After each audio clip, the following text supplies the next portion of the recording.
Hi, I'm Stephen Gilbert. Today I'm going to talk to you about two things. One is individual differences in task attention and how those are research areas that need more attention generally. And the second is a call for a standardized approach so we can better share data and research results. Let's dig in. What affects somebody's cyber sickness? Well, we mostly agree that the stimulus is very important. How much optic flow does it have? Are you in control? Are you not in control?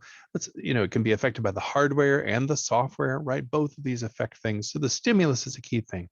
But what fewer people think about are the individual differences that come in. What are the traits and states of an individual that affect their cyber sickness? Traits are longer term things like just age and gender that you can't typically change as much or change very slowly.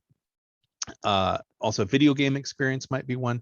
And states are things that are shorter term, like did you have breakfast this morning, or do you have the flu right now and you're very congested? Those could affect cyber sickness as well. If we think about a timeline of experiencing something in cyber sickness, then there's this initial sensitivity that people vary on a lot. That would be a trait. Also, people vary on whether they can adapt to a stimulus like this in real time. And they vary on how quickly they recover. Do they recover very quickly, or does it take hours or even days to feel right again? And then if I give you the stimulus over and over again, do you habituate or do you tend not to? Those are some of the individual traits we can talk about. And there are also states that I mentioned earlier that would be more temporary. So both of this and the stimulus affect cyber sickness. And if I'm putting stimulus perception up here, not just stimulus, because really, these individual traits and states affect my perception of the stimulus itself. So the software and hardware that you put in front of somebody is going to affect that person differently than the other people, depending on what the person is bringing.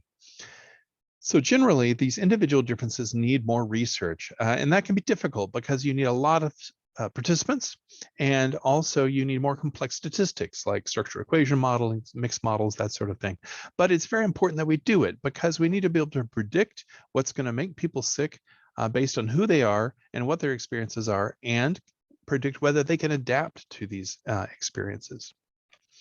Now, let's look at the task also. How does the task you're doing or the attention you're having to devote to that task affect you? Let's say I had a task that you were going to go through an experience that might induce cyber sickness, like some sort of 360-degree airplane situation. And while you're going through that, I'm asking you to count backwards by 700 by 13s. That's a typical sort of cognitive loading task. It doesn't require any visual or auditory stimulus. I'm just going to load up your memory.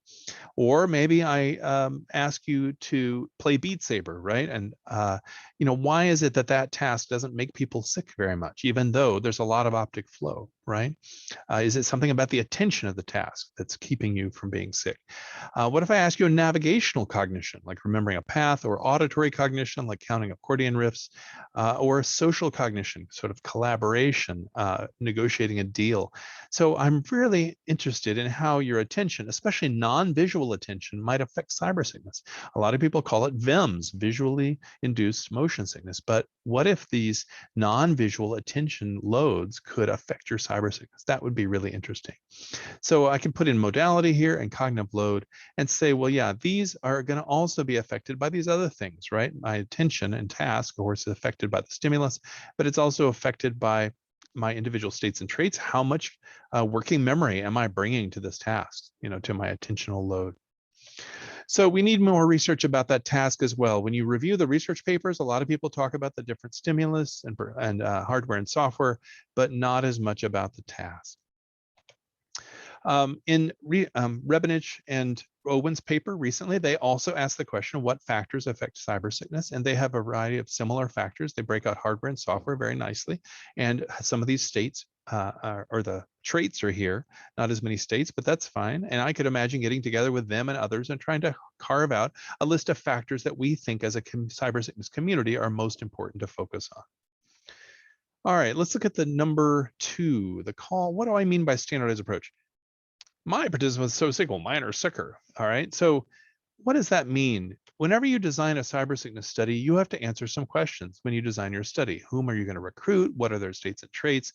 What are you going to do to make them sick? What are they going to do? Are they going to have a task or not? Are you going to measure it? How are you going to measure it? How many times are they doing this and for how long? All of these things are questions you have to answer in your study design. Well, what if there were preset options for these? And I'm not saying there would be options you would be forced to use, but what if there were some options that were available to use, and then you could also add your own? Well, that would make it really interesting, because then we could have what I'm proposing is a cybersickness a la carte study kit.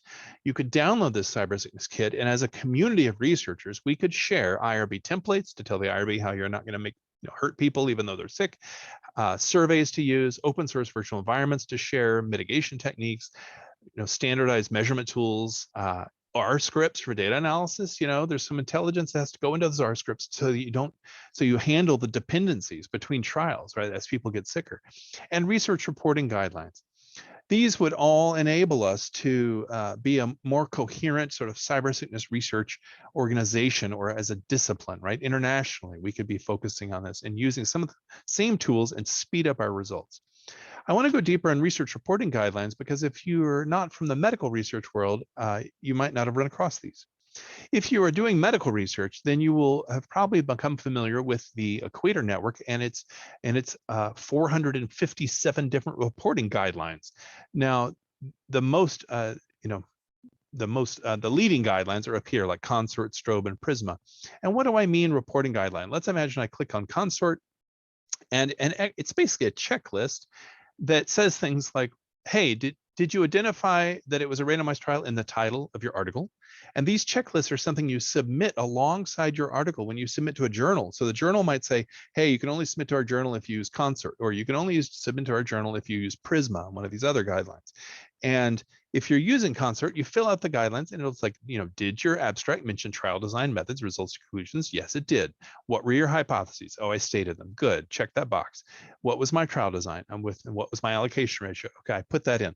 So this sounds like extra work, but it is an amazing facilitator of synthesis of multiple research articles across studies. So if I want to do a systematic review and only pull out articles that have certain trial designs, or only pull out articles that have used certain stimuli, these checklists make that super easy. And so I don't miss out on articles, or I don't blend in articles in a meta-analysis that don't go together. Also, it makes it easier to review, right? So if you're a reviewer for one of these journals, you get this Consort guideline, and you can quickly skim it and realize, oh, this is this sort of article. I like this, I understand this, and I really care about eligibility criteria, so I'm going to dive into that section of the article.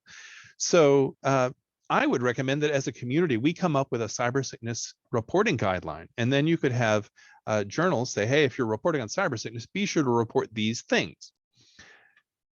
Okay, so then if you do your study, maybe I'm trying to color code based on some of these menu options that you choose, like what is your population? Video gamers, older adults, undergrads. Which measurement of cybersickness did you use? SSQ, VRSQ, CSQ, right? Which stimulus did you use to make people sick? Corn maze, 360 flight, which maybe you did a mitigation, maybe you did a task, maybe you did a certain survey. So you can imagine now that these are a little bit like delicatessen sandwiches with different meats or cheeses or vegetables, and you can swap them out. And then we can get to being researchers, and we're talking, and somebody says, hey, you should use older adults in my corn maze protocol. Let's just swap the two population samples. Or, well, yeah, or you could use my 360 flight with your gamers. So you've already got a gamer protocol. Great, switch in the 360 flight. And somebody might say, hey, I'm really interested in calibrating CSQ and SSQ. And I've got CSQ on corn maze, you've got SSQ around corn maze. Let's share our data and compare, right? So if we had a little bit more systematicity, and I'm not trying to constrain people, but just, here are some options. Let's give people options to choose. We've got a ripe set of studies available to us and easy comparison when we start sharing data. We can look across studies. So I hope that's useful to you. I've gotten 2 messages across, open to questions, looking forward to collaborate. And here's a little advertisement for the corn maze that we have built. It's open source. You can make people sick with it. Most people want to stop in about 3 minutes. We often give people about 10 minutes to go through it. And we've built it in Unity so you can adjust a lot of the parameters. And we're working on 3D version of the corn. It's almost out, and we'll release that soon. It'll be interesting to compare the 2D image maps on the walls with 3D corn. And we've published a couple papers using this corn maze. So I hope that's interesting. I look forward to talking, exchanging ideas. Thank you.